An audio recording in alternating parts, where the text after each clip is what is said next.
नमस्कार दोस्तों। जय श्री कृष्ण। राधे राधे। प्रिय दर्शकों, जो औरतें कपड़े खोलकर नहाती हैं उसके जीवन में इसका क्या असर पड़ता है। मित्रों, इस वीडियो में एक कहानी के जरिए आपको बताया जाएगा। साथ ही ये वीडियो आपको बहुत अच्छी जानकारी और सीख देकर के जाएगी। तो चलिए मित्रों, आपका कीमती समय बर्बाद ना करते हुए अब सीधे कहानी पर ही पहुंचते हैं। मित्रों, एक समय विष्णु भगवान लक्ष्मी माता के साथ हरिद्वार में घूम रहे थे। लक्ष्मी माता ने देखा कि समस्त मनुष्य गंगा में नहा नहाकर हर हर गंगे कहते चले जा रहे हैं। प्रिय दर्शकों, अगर आप यह कहानी सुन रहे हैं तो पूरा सुनिएगा, क्योंकि आधा अधूरा ज्ञान कभी किसी के लिए सही नहीं होता। इसके अलावा हे माता लक्ष्मी, जो भी भक्त इस वीडियो को लाइक करे और चैनल को सब्सक्राइब करके कमेंट में जय माता लक्ष्मी लिखे, उनके घर में धन की कभी कोई कमी न रहे, उनका घर हमेशा धन से भरा रहे। दोस्तों, जब माता ने देखा कि समस्त मनुष्य गंगा में नहा नहाकर हर हर गंगे कहते चले जा रहे हैं, परंतु सभी दुखी और परेशान हैं, तब लक्ष्मी माता ने बहुत आश्चर्य से भगवान विष्णु से पूछा, गंगा में इतनी बार स्नान करने पर भी इनके पाप और दुखों का नाश क्यों नहीं हुआ? क्या गंगा में अब सत्यता नहीं रही? भगवान विष्णु ने कहा, गंगा में तो वही सामर्थ्य है, परंतु इन लोगों ने पापनाशिनी गंगा में स्नान ही नहीं किया है, फिर इन्हें लाभ कैसे हो? लक्ष्मी जी ने आश्चर्य से कहा कि स्नान कैसे नहीं किया? सभी तो नहाकर जा रहे हैं, अभी तक इनके शरीर भी नहीं सूखे हैं।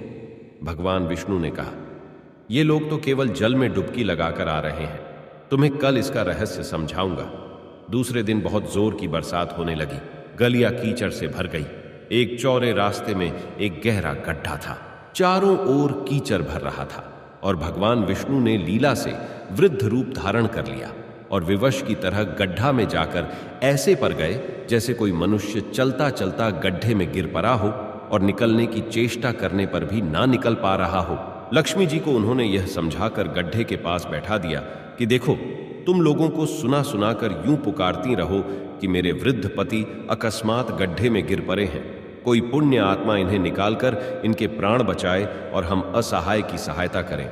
और भगवान विष्णु ने यह भी समझा दिया कि जब कोई गड्ढे में से मुझे निकालने को तैयार हो, तब इतना और कह देना कि मेरे पति सर्वथा निष्पाप है, इन्हें वहीं छुए जो खुद भी निष्पाप हो। यदि आप निष्पाप हैं तो इनके हाथ लगाइए, नहीं तो हाथ लगाते ही आप भस्म हो जाएंगे। लक्ष्मी जी तथास्तु कहकर गड्ढे के किनारे बैठ गई और आने जाने वालों को सुना सुनाकर भगवान विष्णु जी की सिखाई हुई बात कहने लगी। गंगा में नहाकर लोगों के दल आ रहे हैं और सुंदर युवती को यूं बैठी देखकर कईयों के मन में पाप और कईयों को कुछ धर्म का भय हुआ। कई कानून से डरे और कुछ लोगों ने तो लक्ष्मी जी को यह भी सुना दिया कि मरने दे बुढ़े को, क्यों उसके लिए रोती है।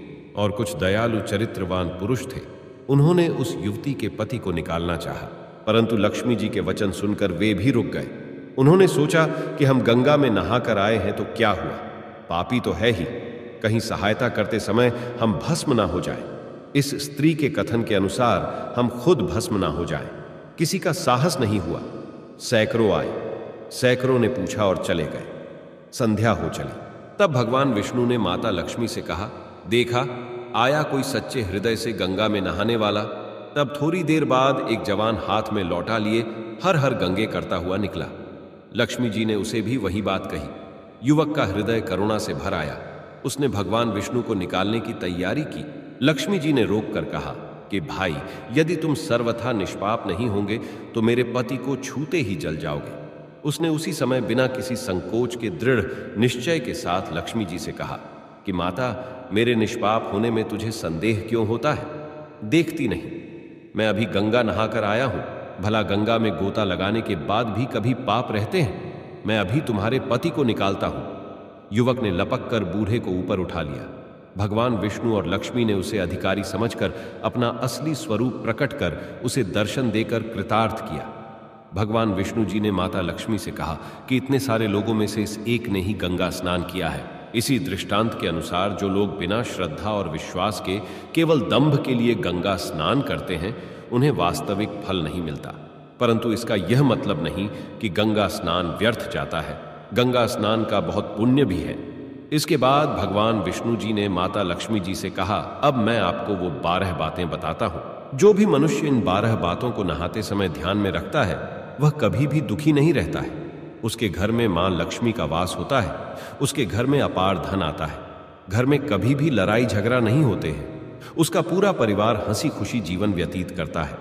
तब माता लक्ष्मी ने कहा, हे भगवान, आप हमें यह 12 बातें बताइए। इसके बाद भगवान विष्णु उन बातों को बताना शुरू कर देते हैं और माता लक्ष्मी बहुत ध्यान से सुनने लगती है। दोस्तों, ये 12 बातें आप लोग भी बिल्कुल ध्यान से सुनना। इसके बाद भगवान विष्णु कहते हैं, प्रिय, ये 12 बातें बताने के बाद मैं आपको एक बात और बताऊंगा। जो औरतें कपड़े खोलकर स्नान करती हैं, उनके लिए यह बात बहुत ही महत्वपूर्ण है। तो हे लक्ष्मी, आप इस बात को बहुत ही ध्यान से सुनना। तभी विष्णु जी अपनी वाणी को शुरू कर और बताने लगते हैं। दोस्तों, विष्णु जी कहते हैं, स्नान करने से शरीर निरोगी रहता है और मन प्रसन्न रहता है। नहाने से चेहरे की क्रांति और शारीरिक आकर्षण में भी बढ़ोतरी होती है। अगर इस नित्य कर्म के दौरान कुछ बातों का ध्यान रखा जाए तो आध्यात्मिक से भी ज्यादा लाभ पाया जा सकता है। नहाने के क्रम में इन बातों का ख्याल जरूर रखा जाना चाहिए। नंबर 1, स्नान करने के बाद शुद्ध होकर पूजा पाठ आदि सारे काम करने के योग्य बनते हैं, इसलिए सुबह को ही स्नान कर लेना चाहिए।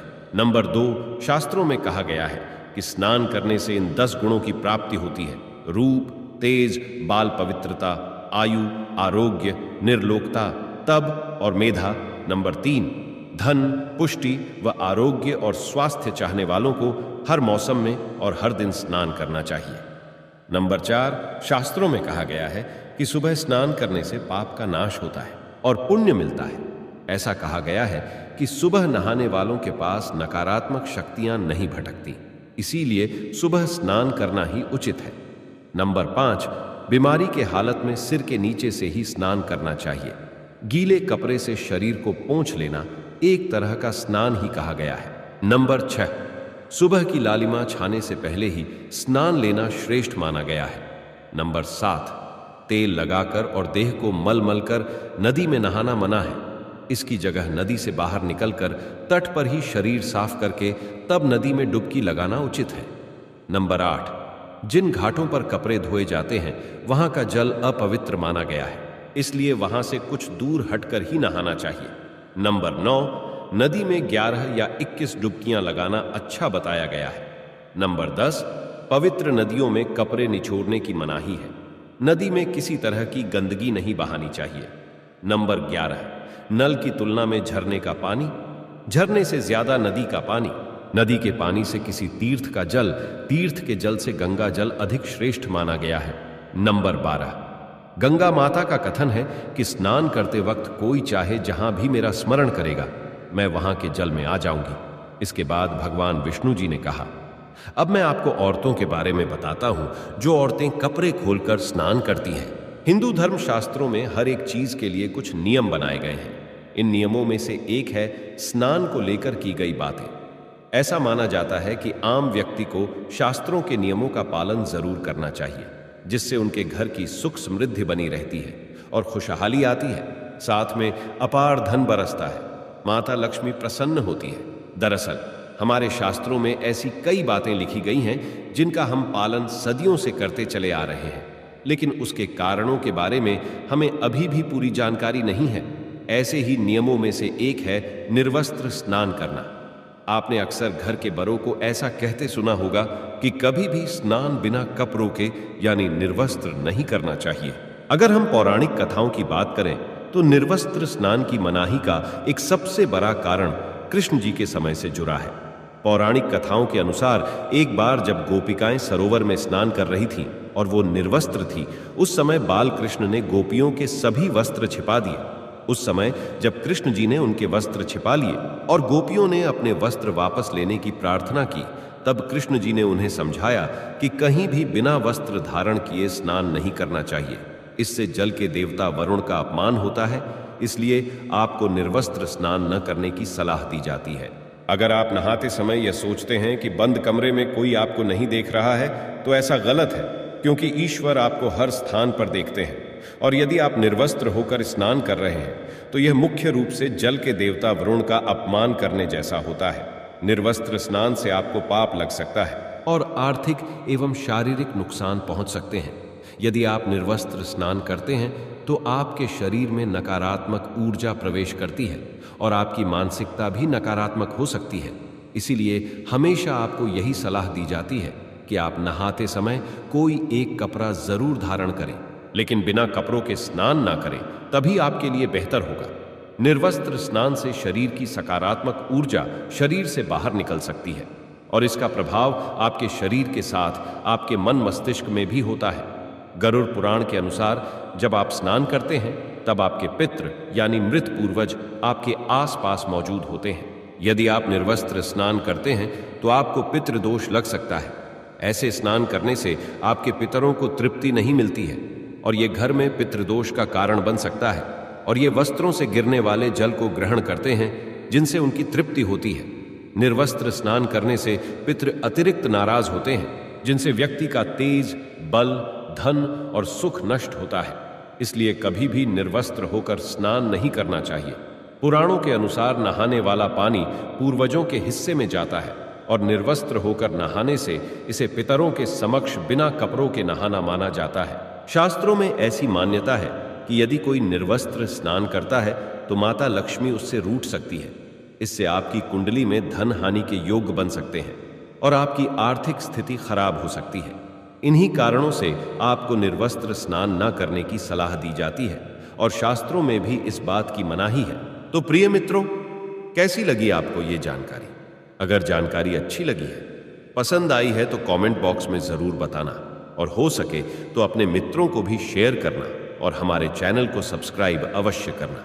और दोस्तों, सच्ची श्रद्धा से कमेंट में जरूर लिखे जय श्री राम, जय हनुमान, साथ ही देवों के देव हर हर महादेव सदैव आप पर अपनी कृपा बनाए रखे। प्रिय मित्रों, वीडियो को अंत तक देखने के लिए धन्यवाद। जय श्री राम।